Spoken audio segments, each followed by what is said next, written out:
Welcome to Living in the Matrix. I'm Jonathan, and I'm left of center. And I'm Rich, and I tend to lean a little bit more to the right. But the bottom line is together we try to look for the balance of what it means to be human in today's world. And so when you ask me what's on my heart, I think it's trying to explain, well, number one for me personally is like, I got to really pump the brakes and realize where I start people is probably way too advanced in their world of what healthy life balance is and mindfulness is. And I don't mean that like I'm better and they're not, or I'm smarter and they're not. It's just, No, but this is Sean, my you've been life. studying it for Right. decades. 25 years. And if Right. you count my own weight loss journey, it started, 15 years old. Right. And so, I mean, I've been, And you were heavy, weren't you? oh man, remember that story? The nurse looks at me and goes, Sean, you realize you're 5'3" and weigh nearly 200 pounds. I'm Oh, like, shit. I didn't shocking. realize you got I that didn't, big. I didn't know that. No, I didn't know that. I didn't know that when every girl laughs when I ask them out. And, no, I didn't know that. I fit in Huskies. I really didn't know. Thanks for informing me of that. But yeah, You know so what? yeah. Go ahead. Sorry. I was just going to say, so, I mean, not that that was motivating, what's really was motivating was, girls was motivating. And if I'm to be real honest. And so I just, I decided to drop weight and start working out. And I lost 60 pounds in 6 months between my sophomore and junior year in high school. And I was like a different person next year. I mean, literally people didn't know I was the same person, which is so ridiculous because now all the people Okay. who didn't, That is the perfect place for us to get started. Welcome, everybody, to Living in the Matrix. I'm Jonathan. My co-host, Rich, is not here today, but we have back one of my very best friends, Sean, who is a chiropractor. He lives up in El Dorado Hills in Northern California, and we have known each other for probably 20 years now. Welcome, Sean. It's so good to have you back. Welcome. Thank you. Great to be back. Great to chat as we are already kind of fired up here. I know. So I want to just kick right off because you were bringing it.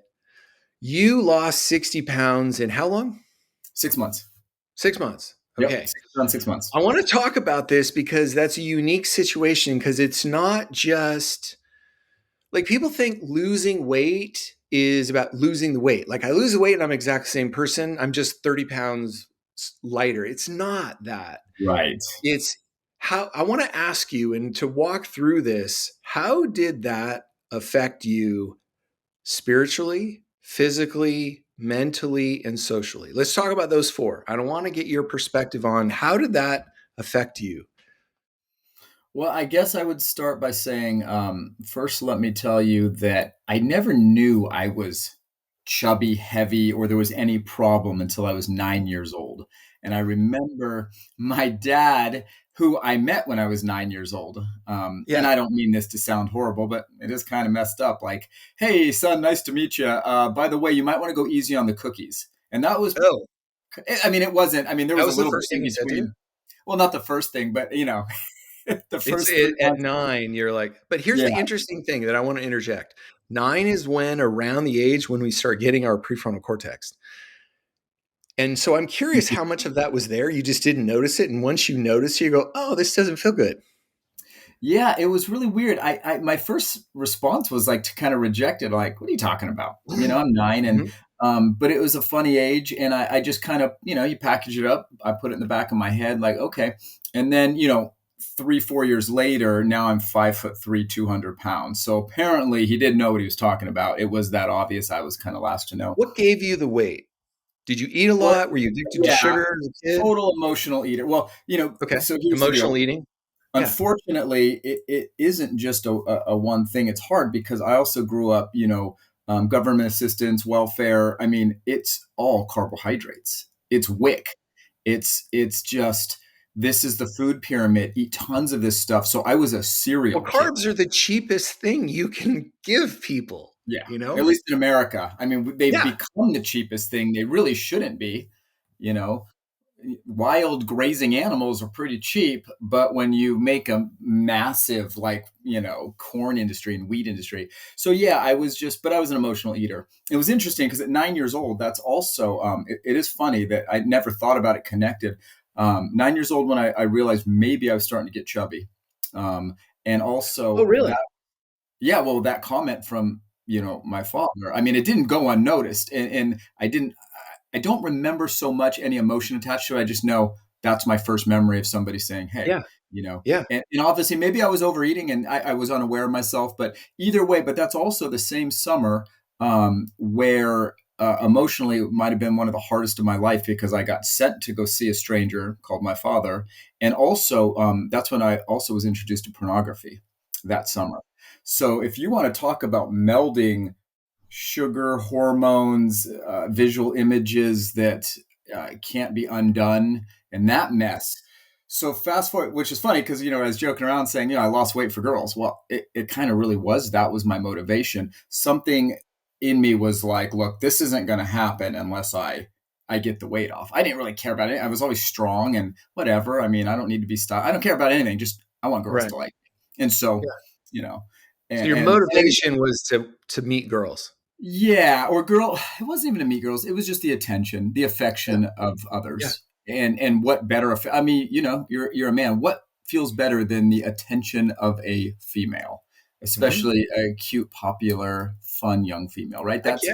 so as a teenage boy, I'm like, I'm no dummy. I'm like, all right, but what's funny is I don't want to take too much credit that I was so disciplined either. I mean, my pride got me in trouble, but it also helped me start losing weight.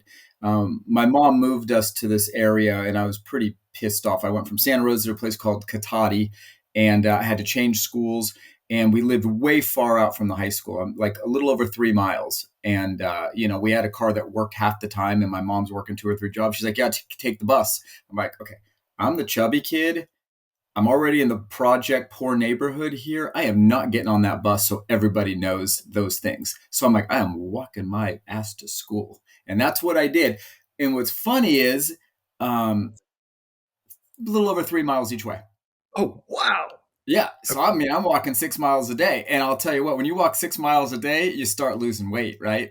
And Yeah. but once I noticed I was starting to lose weight, I mean, I noticed it because my clothes were getting looser. Then it caught fire, like I'm onto something here. And then I kind of took it and ran with it. But I don't know, barring that prideful moment of my life, if anything really would have changed. It was almost like it indirectly started happening, and then I observed it. And I went, oh. But I got started, man, I mean, here I am all these years later. I'm probably still at the same thing, trying to be fit and strong. And I don't think it's bad. But It's you're kind in of good shape. fun. You're in I'm you're getting in there. good shape. I'm trying to Yeah. be like Benjamin Button, man. I'm trying to be, leaner and Don't meaner. reverse. And yeah, I'm exactly. I'm actually questioning that of how much does my thought of my age that I think I am actually affect my aging process? Well, that's where we're going with all this is the mind. No, that's yeah. Yeah. Yeah. Cause that's really, um, I mean, did people That's notice me mindfulness. more? Yeah. Well, did people notice me more because I felt better about myself, or did they notice me more because I just lost weight? What is it? Well, Do you can't you ever. appreciate life more when when you're grateful? The answer is absolutely, and I think it's the perfect test. Is anybody can be happy. You just have to be grateful for what you have in this moment, that right here, right now. And when you do, it completely changes your entire trajectory. Okay, Yeah. so we covered the first one. What's the second one? Um, I forgot what There was was the first one? Oh, socially. socially, spiritually, physically, and mentally. Yeah. Yeah. Like socially, did it Spiritually. improve yourself? What's that? Socially, did it improve your Oh yeah. situation? Yeah. Yeah. Yeah. Yeah. Okay, Like, that like, worked. my I guess dating life started my junior year. I had my friends didn't change. I had great friends, and they were the kind of friends who love me ride or die, right? Like even if I and here's the irony of it all is during that weight loss, I lost all that weight. I'm about to play football, and I mean my whole life can be almost comical to some degree. The whole Domino's pizza 30 minutes or less thing. Well, I'm part of why that doesn't exist anymore because I got slammed in a crosswalk going to school on my bike. And I wasn't walking anymore. I was going to football practice, and I'm in a crosswalk and 30 minutes or less trying to make a right on red without stopping, and just never looked and blasted me. And so my face hits the ground. I fly into the intersection. My teeth are all broken. My lips all ripped apart. I'm bleeding everywhere. And so then, I finally attain this, like, I'm this handsome, fit young man, and now I get my teeth knocked out. And so that, so emotionally and spiritually, it's almost like I kept doubling down. Okay, well, now I got to prove, So now I'm all goofed up here. So now I got to get really witty and really, whatever, make people, I got to keep that attention, right? I got to keep that Mhm. affection. And so that built that. So there was nothing spiritually going on for quite a while.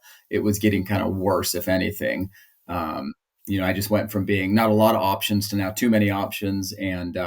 But I pushed further into the kind of fitness thing and my friends and really was always kind of living on the edge of I think that's where the dopamine in the brain, the reward addiction started coming from. And it was strong. It was like I would do, whether it's working out or eating or not eating or dating or not dating, whatever I was going to be like super purist, strict, like the intense. Everything was intense. And I look back now, I'm like, oh, I have that addictive personality, and all those things were just triggering dopamine. So, but mentally I was sharp, when you're, 17, 18, 19, 20, 21, 22, the mental abilities are sharp, and the neurotransmitters. I hadn't burned my body out yet. So I was really Yeah. pushing You hard. had still had a lot of energy. And I think Yeah. but it's Yeah. the interesting thing about the idea of, because you see people not just for back, you see people for weight and health as a chiropractor. How often do you talk about seeing weight loss as something bigger than just losing weight? Is it usually more? Well, I already know just about everybody that comes in wants to lose weight too. So it Mhm. doesn't even need to be So it's a addressed. And byproduct of everything. yeah, Yeah. yeah, because nobody's really happy with their body much anymore. Men, women. I mean, and and even finally, when I get men are at healthy weights, now they want to gain weight. I have men almost 70 years old are like, how do I build muscle? And they're like, they're basically dirty bulking. I'm like, what are you doing? Like, which you mean just eating a ridiculous amount of calories. I'm like, you're reading those steroid editorials, aren't you? For people, I mean, editorials by people on steroids, not normal people like us. I'm like, quit doing that. That you can't force your body and manipulate it to make these great changes. Small changes over time, for sure. And if you're in a deficit, you can get back to kind of a homeostasis really quickly. But if you're already in your homeostasis, you're not putting on 20 pounds of muscle in a year. You're not, you know what I mean? There's always a cost to doing something like that. And so, but yeah, most patients, if I'm to be honest, I think it's people come in and I'm not even joking. They don't know why they're there. A lot of times they're just like, Mm. so and so said I needed to see you, or I've been to this person, that person, that person, and what they're hearing doesn't sit right with them. And I think they're looking for hope, but they're also looking for somebody that's not going to sell them and take advantage of them, give them hope, but also give them results too. And but yeah, weight loss seems to be always linked into that identity and that just displeasure with their body. And I know that displeasure where people just, I think people just hate the way they look, and they hate the way they feel. And most people, no matter how good their life is, we could tell them, hey, be grateful. It's a great life. And they go, yeah, yeah, I know. But if they're to be honest, they don't like their lives. And so I get a lot of people who seem to really be struggling with like loving themselves or liking their lives. Yeah. Do you feel kind of like, as a doctor, sort of at the front lines of that? Is that increasing? Are people becoming more conscious, or is just same as it has always been? People have just always been unhappy. What do you think it Well, I is? mean, my circle, like, so my mom was a total hippie. So, like, this looking for something deeper and more meaningful and being well and being fit is, I mean, in my world, I haven't seen that change much, my people. But in terms of patients, absolutely. When I started in practice about 20, I don't know, 2001, say, 2001, 2002. The big thing was carpal tunnel syndrome and Mhm. fibromyalgia. I mean, it's like, oh my gosh, who doesn't have that? And that was such a physical thing. And then people started kind of getting more, I think things like Dr. John Sarno's work about mind body pain started hitting, and Eckhart Tolle's The Power of Now, and he started talking about pain body. And I think people started realizing maybe this pain, well, and there's all these failed Now surgeries. it's placebo work and understanding Yeah. how much placebo But there is was so involved. much mechanical stuff back then. And like people go to a chiropractor because I'm out and you have to put me back in. And this model was so like, we were so like bought into Rack that. and crack.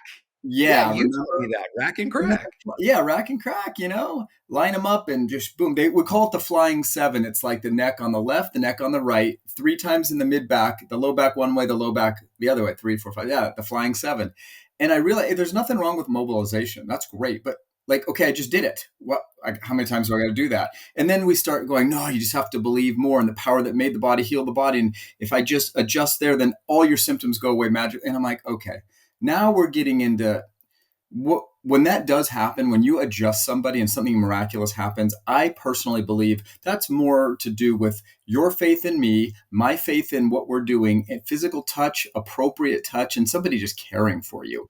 Do I really think it's the few millimeters that joint segment moved and made some pressure and you heard a pop that did that? No, I mean, it has something to do with it. But do you think the sound of the crack gives people a sense of reassurance that something good is happening? Well, because it was out and now it's back in.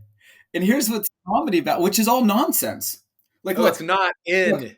look, oh my gosh, I have a 90-degree problem in this joint. If it was just, it restored. And if I just got a pop, then I'd be like, it's so silly. Like, I used to take x-rays of people. And if I had somebody not standing right, it looked like they have a curvature. And I could create this whole paradigm and philosophy and treatment plan based on this. And it's really like, well, did you even check to see if they're wearing the same socks? Because some people have a thick sock on and a thin sock, and it makes a 2 like we could get into all the silliness, and then we would double down. No. Now you got to clamp the head and take x-ray. It's like, here's the reality. Like the reality is people are very influenced by buy-in, right? Their paradigm. Mhm. When you connect with somebody's paradigm and you think you're out, and I reinforce, yes, your neck's out, and then I put it back in, you're fixed. But to me, that is a huge part of how placebo works. I'm not saying it's fake. I'm not saying it's not good. I'm just saying, like, we explain this stuff in ways that are good for It's the business. power of influence is Yeah, really what it is. Yeah. absolutely. Like even down to like I was just watching the rubber hand experiment. You ever see the rubber Mhm. hand experiment where No. they tell somebody, look, they put a rubber hand and they say, hey, we're going to Mhm. trick the brain, and they block it so you don't see your real hand. So there's a rubber hand there. It looks like yours, and your hand's Oh, over okay. here, but it's covered up. And Yeah. they put one side, and you start to feel pain in the rubber hand, basically. And then they catch you off guard. Oh, They I've pull out, seen that one. yeah, they Yes, I pull have. out a hammer, and then they hit your rubber hand, and you scream. It's like, well, nothing happened. That's not you. But like, or the That's Milgram the power of experiment, right? anticipation. Where you Yes, got that the is. person, the Milgram experiment, you got the person on the other side, crank them up, and you feel like you're shocking to death, and you keep doing it because an authority tells you to. Like, these things are real. These things are triggers in our brain. And I think, unfortunately, in the healing arts, especially, I mean, in business too, we're kind of manipulating people, sometimes intentionally, sometimes it's not. You go to school, you learn something, it's not even right, but you think it's right. So you speak that to people and it works, which is what kind of placebo is, right? And so I don't know how we got talking about that. You had asked about, are people coming in more open to mindfulness and health, body Well, yeah, balance? I think Yeah, they it's are. the journey of yours. You're in chiropractic, which you do the back, but as you said, people come in with intentions of almost always wanting to lose weight. And it's at the end of the day, they're walking in wanting a mindset. They want a way of thinking that's going to produce life. Like you said, people are unhappy. Do you think that number is growing? Like people are becoming more aware of it and there's more, or it's just always been really bad? No, I think it's getting worse because I think there's way more information dump on us daily, and it's pretty Mhm. much all negative. I mean, once in a while, like I try to, if I'm going to get on Instagram, I am trying to follow as many funny cat videos as I can. I want to see cats smacking each other. I want to see, Dallas Cowboys and 49ers with different cat faces on, going at it. I want to see silliness. But the reality is, inevitably, what am I going to see in my feed? No matter what, what am I going to see today? I'm going to see red versus blue. I'm going to see what a racist Trump is and what a invalid Biden is. I'm going to see, it's nonstop. I'm going to see the border, and and it's, and as you know about the algorithm, it's to get me, it's to pick the scabs that I already have. Well, And so we have Facebook is that. being sued. Facebook is being sued right now in 41 states for its influence on children. Did you know that? It's like a week old. It's I crazy. I did. think it's awesome. I think it's wild. I think it's I mean, it's by the time that gets all sorted out, AI is going to be so far out of like we're in trouble, right? Like because the information. I mean, my son showed me something hilarious the other day. Like Joe Rogan and David Goggins, and Goggins is talking about something, and then Rogan's all, "Wait a minute, you're AI. You're not even you." And then he reveals he's not him, and then there's Rogan watching this, going, "That is me," but I never said that, and it's just. Oh, you just got to laugh, but it's scary, but right. Like, so the psychological influence on people, people come in and tell me things they saw on Facebook, and I know what they're talking about, and I know it's just completely nonsense. And it's a really delicate thing to say, hey, just so you know, you might want to fact check things before you tell people. And I got a good friend of mine, Paul, who fact checks me all the time. I got to be careful because I was reposting things. He's like, Sean, I fact checked that, and that's not legit. And I'm like, oh my gosh, you're right. I just assumed because of the source. And but yeah, our influence. So you asked, all right, why are people like this? So that extreme negativity from information dump every day, every moment, right? And then we've converted all our incandescent lighting, right, which is closer to fire, I would imagine. The wavelength of red light's like 635 nanometers. So when we look at a rainbow, right, we got violet on the bottom and we got red on the top. Any stronger than violet down here is ultraviolet. That could hurt us. Any slower than red up here is infrared, can't see it. And that could hurt us too, can be healthy. Both of these things, they're just light. But what's happening is we're picking this one piece out now, which is the 400 and something spectrum, which is what, fluorescent and LED. And we're beaming that. That's why I'm wearing a hat right now. I got this LED light up here. It stresses me out. I'm not trying to be a crazy person. The minute I get inside with these LED lights, something in me just gets a little bit more agitated.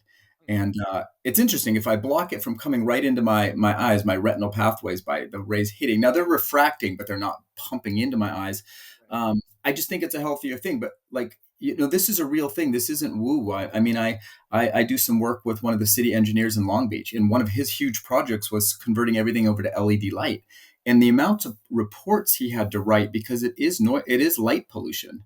You're changing things, and it is more polluting.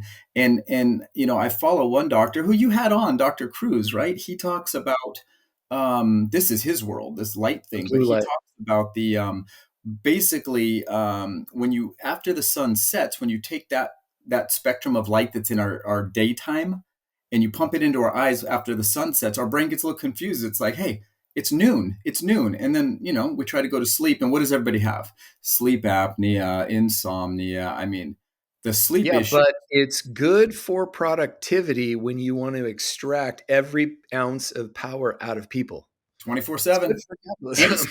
it's cheap energy too. Yes, yeah, that's the thing. I think we are reaching a point culturally in the world where we're kind of saying how much can be extracted out of people before they just give up or fight back, because the Yes. amygdala is going to jump, and it has two main ones: fight or flight. It does have fawn and freeze, but it's fight or Mhm. flight are the core ones. And that's what's building. Is I was talking to Rich Mhm. about this today, is we were talking about, what is the black swan of change. So Mhm. anytime, like 9/11 was a black swan, came out of nowhere, but had massive shifts. And if we are moving towards something, what is going to be that black swan? And Interesting. I think it's one interesting possibility, one of possible possibilities, is the idea that Gen Z basically says, think about Gen Z, entirely wired into the influencing market. If you got 300 million person influencers and said, Gen Z, tomorrow we don't go to work for a month, You change policy pretty quick when you do that. everything grinds to a halt, you know? And that's the kind of black swan that could erupt, that could shift things, because I think what Me Too taught us is that we can change quickly. Mhm. What the But good side then, of Instagram is, reels yeah, educate you very quickly. It creates right. a thread, it creates a neural pathway. If you're watching it 30 days in a row, you've created that habit in you by watching Instagram. That's the power of it. Yeah, Sorry, I go ahead. think to your point, there's a dangerous side to all that too, which is, and I have this feeling that I honestly think this gets into what our original talk was like, or like, let's just use weight loss, because this is something that I feel like everybody, what I love about like being overweight, just being fat, being obese, whatever you want to call it. Listen, I have more body fat than I need. Okay. Nobody would call me fat, but it's not the body I want at this point in my life, right? I have residual adipose tissue, adiposity. It's fat. I'm not fat Right. as a human, but I have, you're getting what I'm saying. But here's the thing. What I tried to do, and I did this, 60 pounds in 6 months. I've also lost 30 pounds in 21 days before. And I've Okay. lost 30 pounds in 3.5 years. Those are my three major. Hmm. And in between those, I had gotten heavy through lifestyle. But what's really Hmm. funny is I just documented, okay, one was 15 or 13 years to be 60 pounds overweight. Another one was, my college years to the time I gained 30 pounds again. That was probably 10 years. And then my Hmm. other one was another 10 years. And I wanted them done even quicker than 21 days, right? Like that's the funny thing. So we have so much power and momentum here, and it takes so long to get there. And then our expectation, or our expectation, I guess, of what it takes and how long it should take to change things. But we're doing that too. Like, so the Me Too movement was a great example, right? And I'm not well versed in this, so I'm just using this as a general example. Please, disclaimer on this one. But we had a lot of years that led to what was happening in the workplace that was inappropriate, right? Oh A God, lot of yeah. years, a lot of years. And then Actually, we have millenniums. That's how yeah, bad. yeah. And then how quick did we really, like you said, look at how quick we changed that. How quick was that change, just being generally speaking? You Like, couldn't have made Barbie pre Me Too. You couldn't have. It would not have made the thing that it is today, because part of what Barbie did is it said, "Hey, women do have the power now, and we're going to mhm. use it in a good way." That was the power of it. So and it's, sorry, I derailed there for a second, because I think No, no. that's, So how Me long do Too you think movement that? was a teaching moment that men could change. Yeah. But Men how could. long do you think it took for where it was to like where we are now? Like, how long was that process from the time it, like, this is like a public perception when you heard that and you're like, we're not going to tolerate this anymore, till where we are now, where it's like clearly not tolerated anymore in most workplaces that I do business with? Like, how long was that? I don't think it's completely eliminated by any stretch, but No, it's but like, now but a chunk. considered culturally. It's the shape of the culture, and I think that's the power of media and social to shape a culture very quickly. Me Too is considered about Mhm. a year and a half to 2 years of hardcore activities, from Harvey Weinstein to all the guys that were in that group, Right. shape culture enough to say, okay, enough, Enough. guys, enough. That was the impression. It wasn't like we're going to turn a blind eye. It was everybody saying enough. Well, I feel like maybe even the That's BLM had unprecedented. that kind of thing too, right? What's The that? the Black Lives Matter, Yes, same right? thing. That had a Same very thing. similar, in my public Mhm. perception of watching Yeah, it, it seemed right. like that. Here lies some of the problem. When you that is that's just our nature. And I feel like our nature is like, and it's great because you have convicted people with a lot of conscience, high level of conscientiousness, and there's activism, and it's great. We need people to do that. But sometimes the problem is we try to change things so fast that we create more problems. And I'm not saying those problems are worse by any means, but they can be. But now we do that with our health too. And just knowing that it's kind of human nature and cultural nature, like people get canceled fast, but we want to cancel health issues fast too. And nothing works this way. There's just like there's kind of like I love, like, if we're to use ancient texts, let's just use like the Old Testament, right? The Mhm. Torah. Is that the first 5 books? The Yes, Torah, the Jewish Bible? Yeah. yes. So that is just nothing but like, and then they forgot about the Lord. And then what would happen? Come in, get taken over, you're now our slaves, hundreds of years.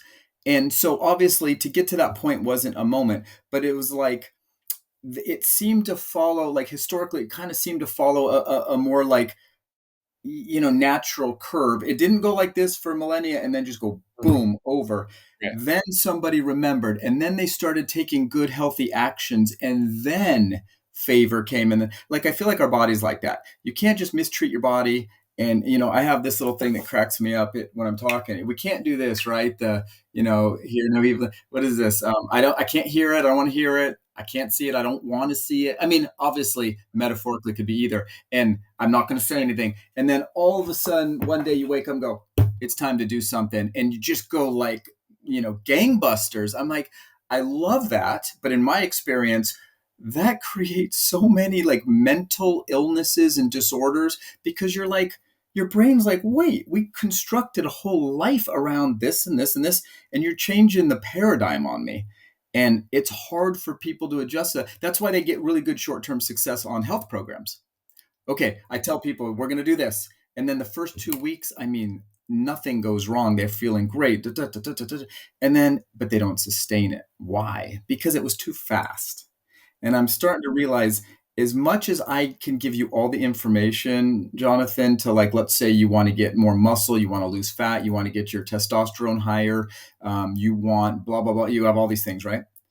I could give you all the right answers. You know about the right answers. But it's like, am I going to do damage to you if I give you too many right answers too quick, independent of relationship, independent of time to heal? Mm-hmm. And I think that's what we do with about everything. We just hit it too hard, too aggressive, and there's no staying power.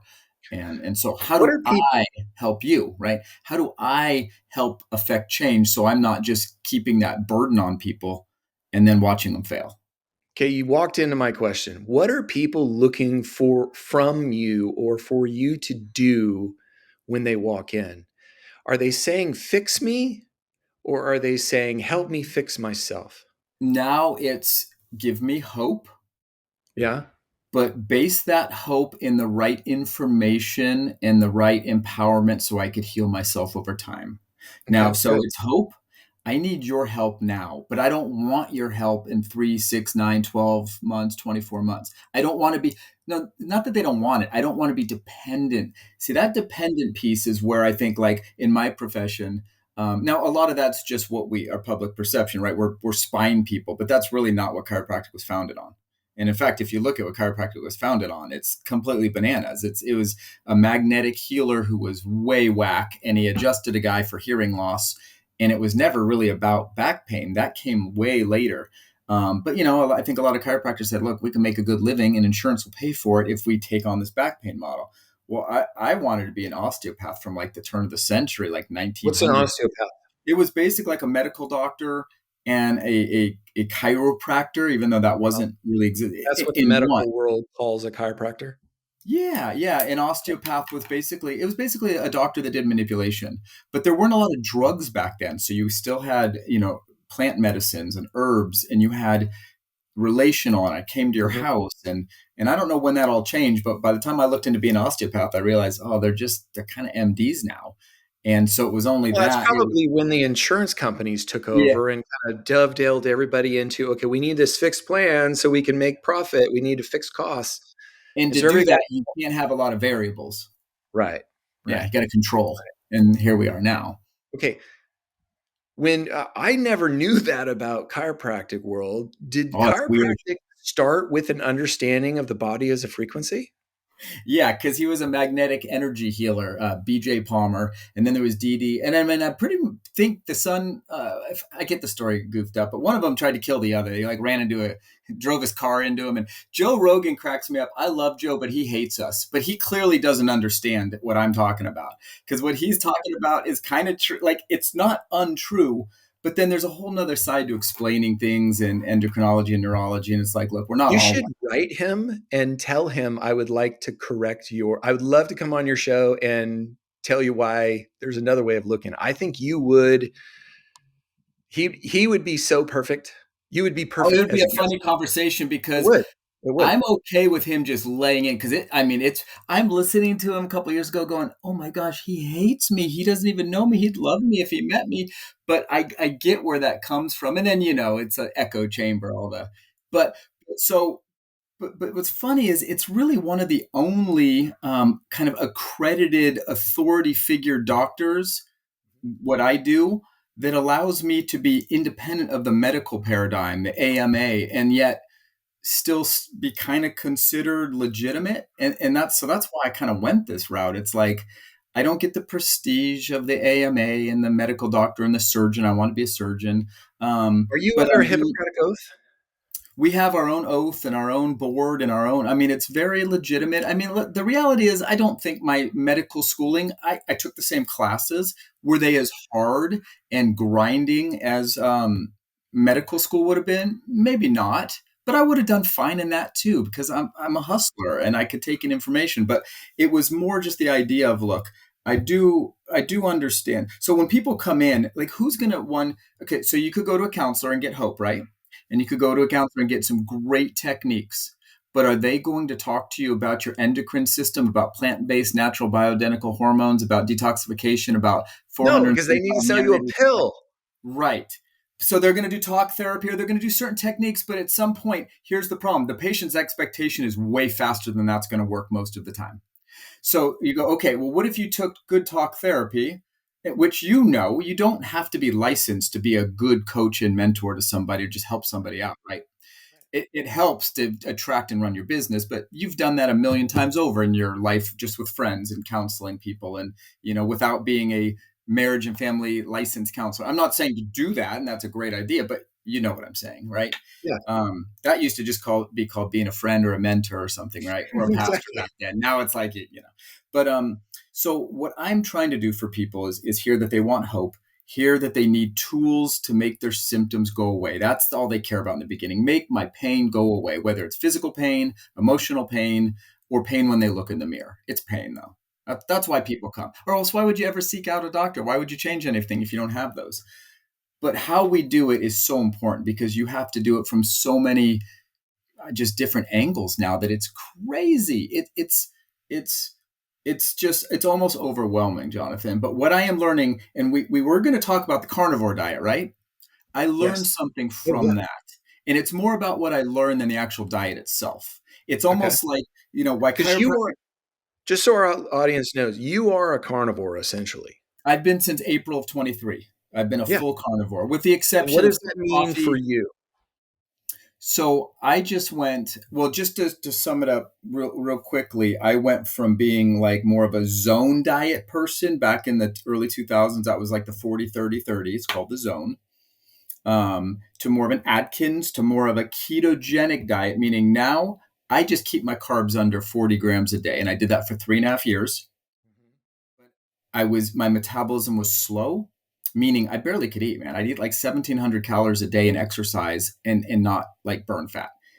And so my body would just tone down its life force. So I was cold all the time, and I just wasn't feeling right. I was looking smaller. I lost 30 pounds over 3.5 years, but I just wasn't feeling great.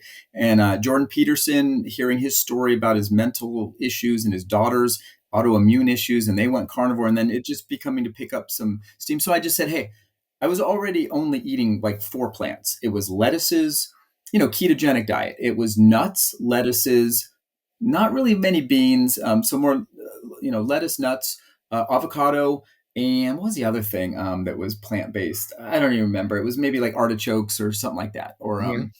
probably cauliflower. That's what it was, Right. and that was all the plants I was eating. When I gave those 4 things up, it was like wild. I lost 4 pounds of body fat in 2 weeks, and I know it's body fat because I check my numbers through a fancy little computer I have.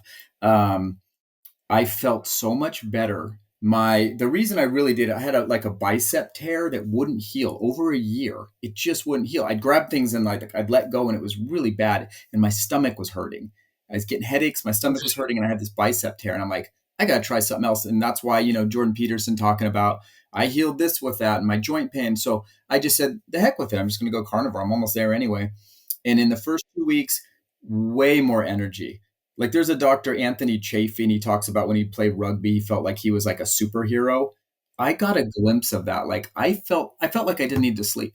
It wouldn't matter.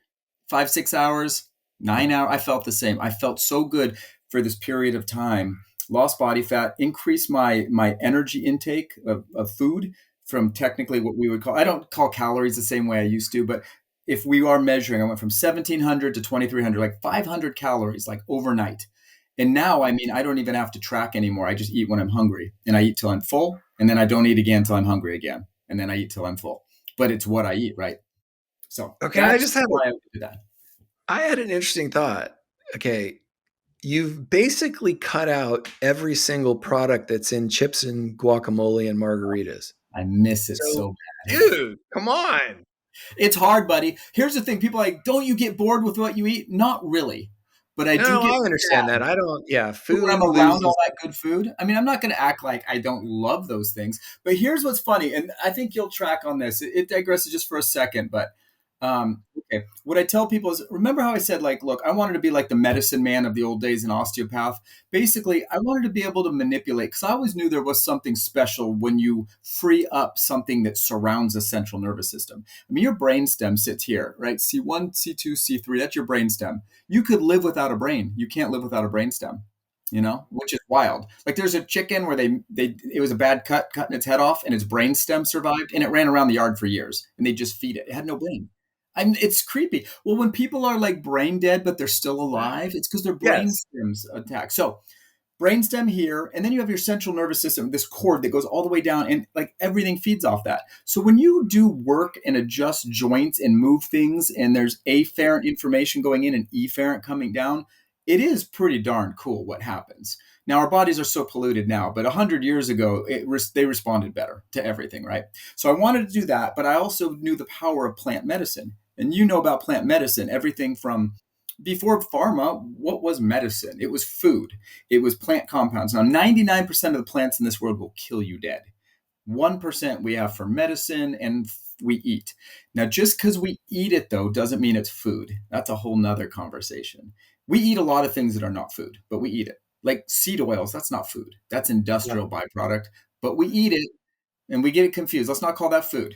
Okay, so but plant medicine and then drugs came out and said, look, if we could change a few carbons and nitrogens and hydrogens or how chemistry, organic chemistry and general chemistry, if we could tweak a couple, it will still have the same effect on the body. But if we tweaked it from nature, what, like 30%, we can patent it, which is business, right? And so that's where we started moving away from, and good came out of that maybe, because now you could really like not overdose people and you could, right? But here's the problem that came to where we are now, which is like drugs for everything, drug after drug after drug after drug. 'Cause it's big business. But here's what's interesting. I tell people, all right, what were the original drugs made from? Let's recap. Right. Food, right? Plants. Okay. Yes. What are drugs synthesized from? Pretty much we know how drugs work because we study in the body from plants and we've make them. But so what's the difference between morphine, heroin, ayahuasca, THC, and garlic powder, black pepper powder, cayenne pepper powder? What's the difference? They're both plant extracts, right? It's their effect on the body. Like, have you ever gotten almost like a high from eating spicy food? You're like, whoa, this is. Yes. So my point being is we are eating medicine all the time. It doesn't mean it's food. So for me, I found out when I gave up peppers, garlic, onion, and even worse in their powdered state when they're concentrated. That's what I think did it for me. Giving up those compounds, oh my gosh, like my body said, thank you. You've been poisoning me your whole life. Now they taste great. I love garlic and onions and peppers. I love hot sauce. I was like addicted to it. But it's funny. I was addicted to the very things and tomatoes that were causing me harm. Kind of sounds like a drug addict, right? But we're like, oh, but it wasn't heroin or it wasn't THC or it wasn't whatever people demonize these days, right? But it was still killing me. It was causing slow metabolism, thyroid problems, joint pain, and probably mental illness because when you hurt constantly. So all that to say, people don't know this stuff. So we're eating food thinking, oh, I'm eating healthy food. No, you're taking drugs. They're just food drugs and you're messing yourself up. So look, you want to change that? And that's why the carnivore diet is just really the most simple modified elimination diet there is, because you could literally live off beef, salt, You and water. can live off proteins. Yeah. And some people don't even use the salt. They literally live off beef. And I know one guy who doesn't even drink water. He drinks a tiny bit of water. Dr. Borosh, the whole deuterium study, he talks about how we make metabolic water from fat, and he only drinks water if he's had a little fat in his mouth and he's still thirsty 5 or 10 minutes later. He pretty much doesn't drink water, which is how animals survive that don't drink water. I mean, animals don't walk around with their 40-ounce, what do you call those containers? Everybody walks around with, all the gym bros got their, right? Like we're addicted to water now, which is not healthy. we do drink too much water. So when I talk to a group of people, Jonathan, do you know how Really? overwhelmed people are? And I'm not like BSing you. I can tell you right now why drinking water is bad for you. And I'm not trying to be like snarky about it. It really is bad. Yeah, your municipal water, your filtered water, even your the best one you could buy right now at the grocery store that's low enough in deuterium to not really hurt yourself is what's the name of that water? There's all the Fiji water, this and that. Evian or Yeah, Evian. That one's still 146, I believe, parts per million of deuterium in that. The human body wants like 130 and no higher. So we are loading our body with heavy hydrogen. That's periodic table stuff. That's a whole nother talk. But what does deuterium do to the mitochondria? Mitochondria is what makes our energy, our literal life force, energy, ATP. It jumps in there and it slows down the nanomotors that spin. And this is Dr. Borsch's life work. It's fascinating. What are the metabolic diseases now of low energy? These are all the brain diseases, right? I believe I know dementia, Parkinson's, Alzheimer's, all those are energy deficiencies in the brain. And there's also other things going on, but we need energy to heal. is it? I want to say it's Dr. Hyman. I saw him yesterday, and he was talking about that really dementia and Alzheimer's is type 3 diabetes. It's a Yes. deficiency. It's not a typical disease in the way we think it. It's a loss of something.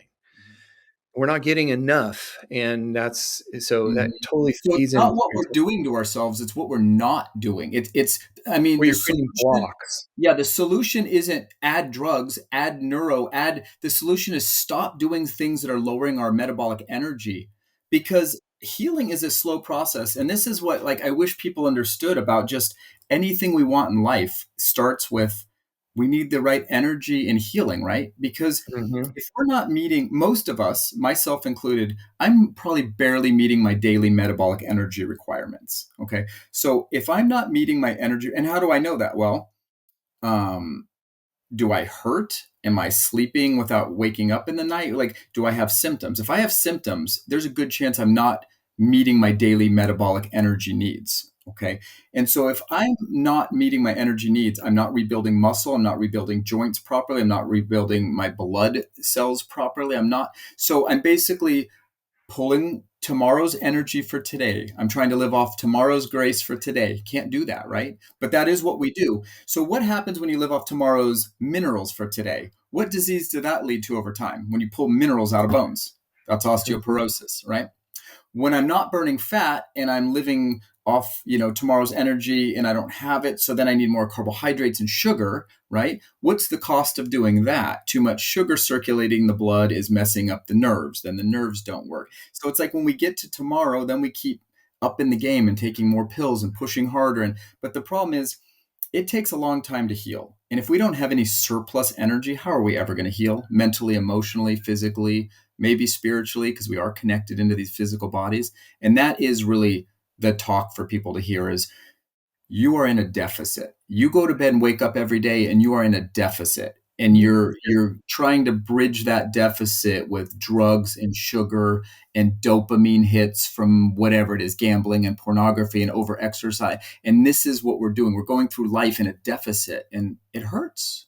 And we got to Well, I heal. think that's what Dr. Hawkins would say. You're living below 200 in that negativity space where you're always burning more than you have. Now you're taking And I away from everything. You're not putting right. anything in. No deposits.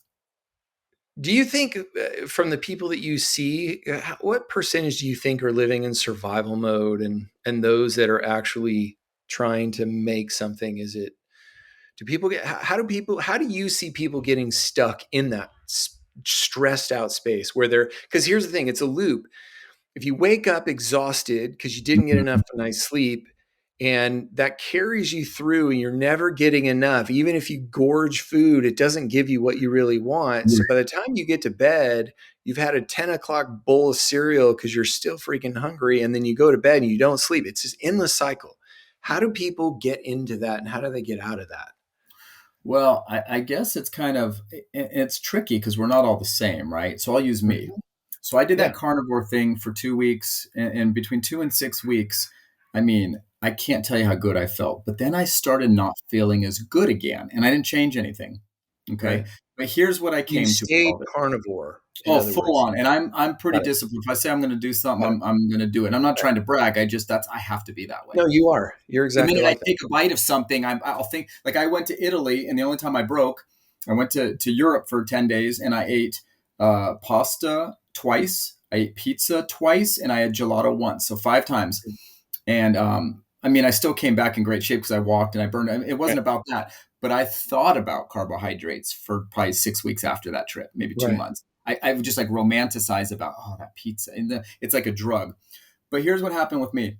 Um, I had an issue with my landlord at my commercial building, my office, Hmm. and I felt like I was being mistreated and bullied by just a really rude person and not treated right, who wasn't repairing the things and wanted to raise my rent. And so then that started this ongoing dialogue. Okay.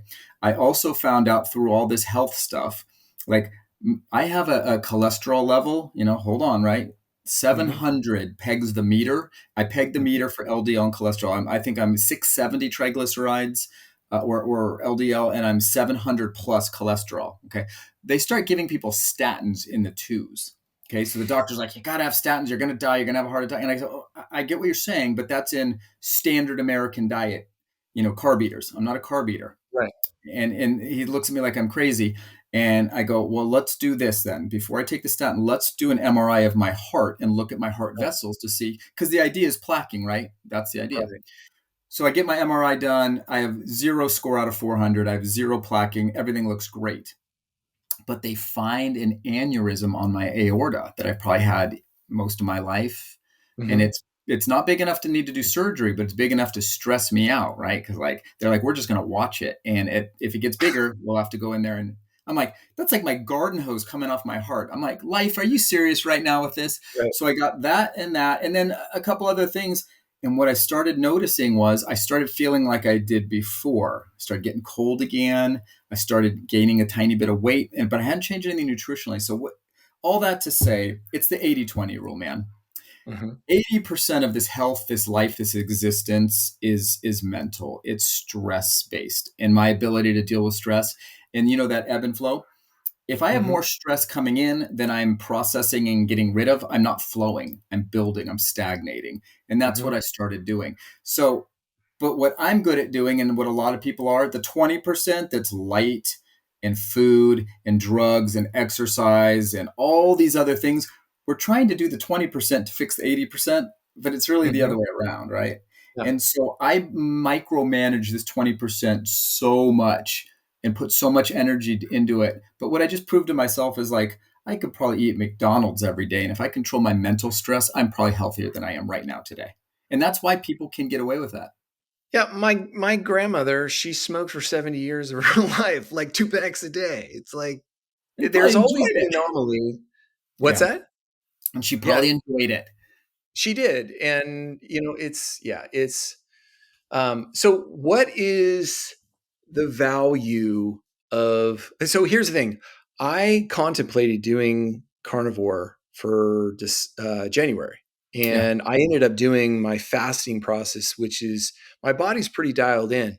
Hmm. But as I began looking at it, here is sort of the pushback. And I'm not saying for people to push back, I'm saying everybody has their reasons to think through. And I thought through them pretty carefully is I like alcohol and I don't drink a lot. I really don't. I probably will drink on Friday and Saturday nights, maybe a cocktail and a glass of wine. So I don't drink a ton, but I do enjoy it. But those are both grains and fruits for you. Do you cut out alcohol too? Because virtually all alcohol is I grains or fruits. allow myself now a little bit of red wine, Okay. or a sip of a gin drink, because my wife likes her little drinks and she's good at it. And our mutual friend Tim can make a mean gin and tonic, and but, like, it's funny. Like, we're watching Niners, and he goes, "You want a drink?" I go, "No, no. Here's what we're gonna do. You're gonna make a drink a little taller than normal, and you're gonna literally pour an ounce into a glass, and I'm gonna sip on that while you sip on that."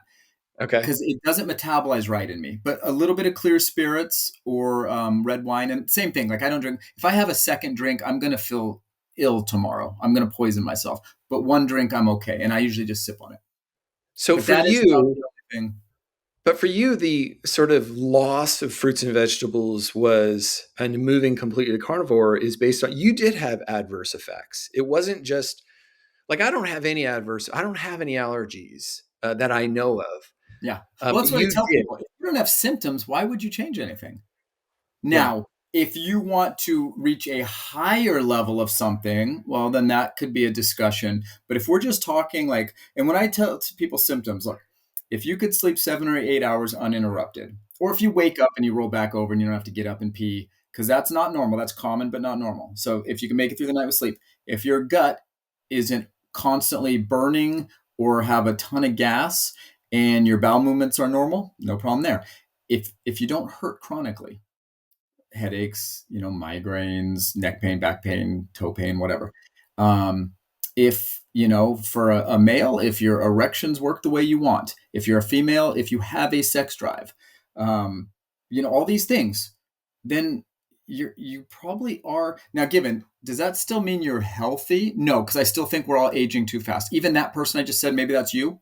Mhm. I still think there's a cost. We're aging too fast.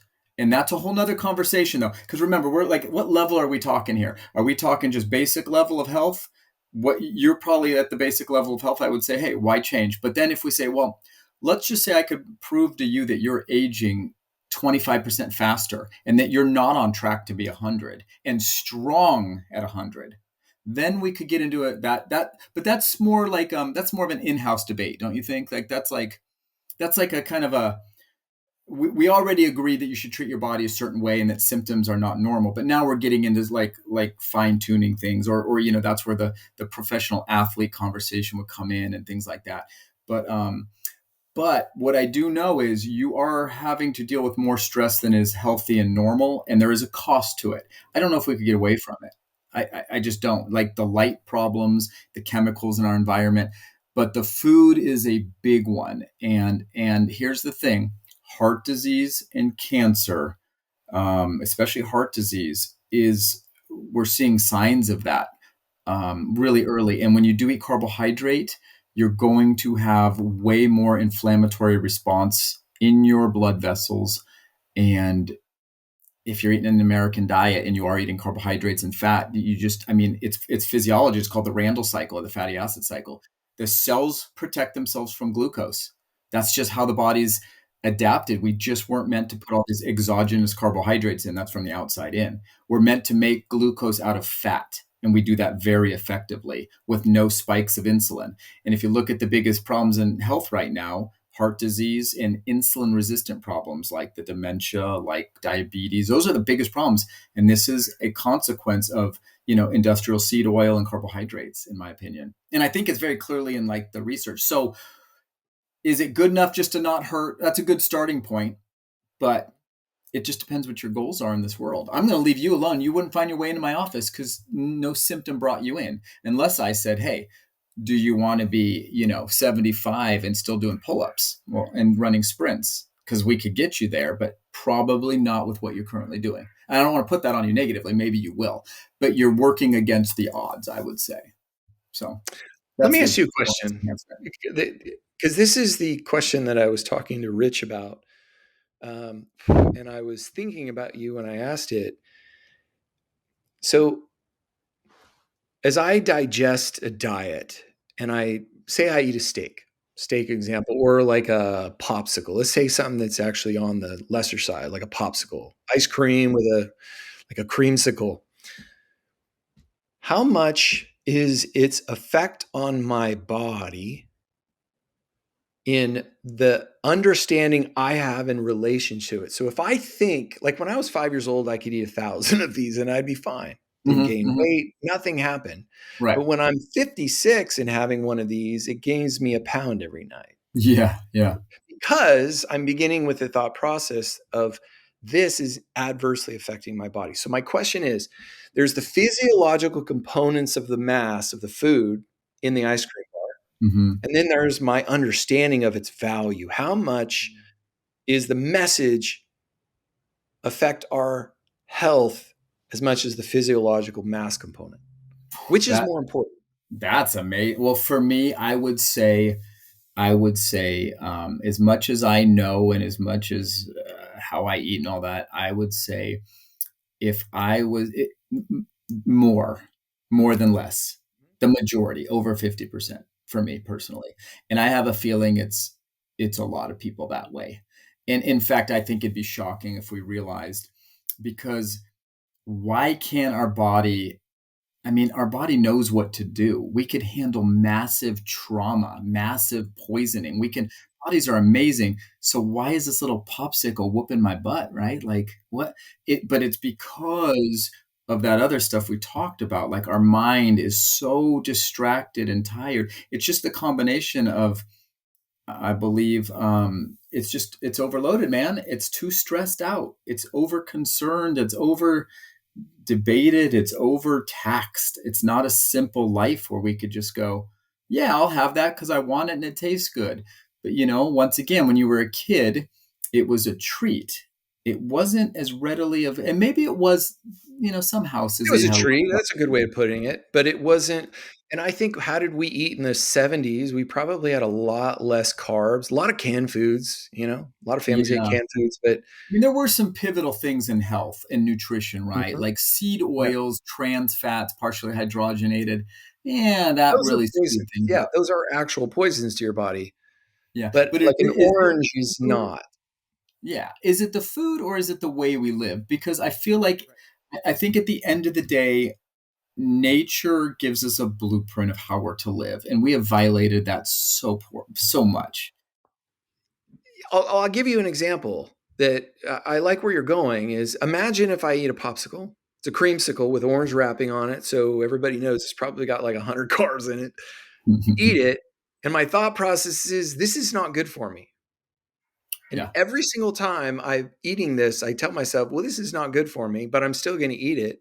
yeah. What am Yeah, I you're what am I doing telling yourself my body? harm now. Yeah, yeah. Now you're like No, but how many people you're consciously think about knowingly sabotage. You're knowingly poisoning yourself, is what your that? brain's probably thinking. Because you're like, now that's why ignorance is bliss, right? Like for somebody, it's almost like, in a way, if you don't wake them up to nutrition, maybe they're healthier eating their crap.